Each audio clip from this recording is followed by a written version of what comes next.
आज सकाळी 6:30 वाजताच्या सुमारास यातील आरोपी हा त्याच्या आईला राहते घरामध्ये दारूसाठी पैसे मागणी करत होता। आई झोपलेली होती। चाळके पार्क दुसरी गल्ली या ठिकाणी हा प्रकार घडलेला आहे।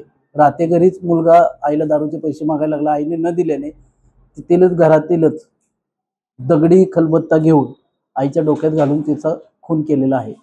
घटनास्थळी आम्ही स्वतः पोलीस निरीक्षक श्री सुशांत चव्हाण साहेब, डीवायएसपी श्री अप्पासू पवार साहेब हे तत्काळ आम्ही घटनास्थळी गेलो। घटनास्थळी पाहता सदरची आई ही जागेवर गतप्राण झाली होती। मैताचं नाव आहे सावित्री अरुण निकम आणि तिचा सावत्र मुलगा विजय अरुण निकम असा आहे। आरोपीला ताब्यात घेतलेला आहे। गुन्हा दाखल करण्यात आलेला आहे। पुढील कारवाई तजवीज ठेवलेली आहे।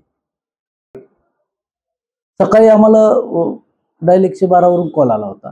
त्या कॉलच्या अनुषंगाने आमचे रात्रपाळीचे पोलीस अधिकारी श्री हिले हे घटनास्थळी गेले होते। त्यांनी आम्हाला कळवल्यानंतर आम्ही सुद्धा तत्काळ घटनास्थळी गेलो।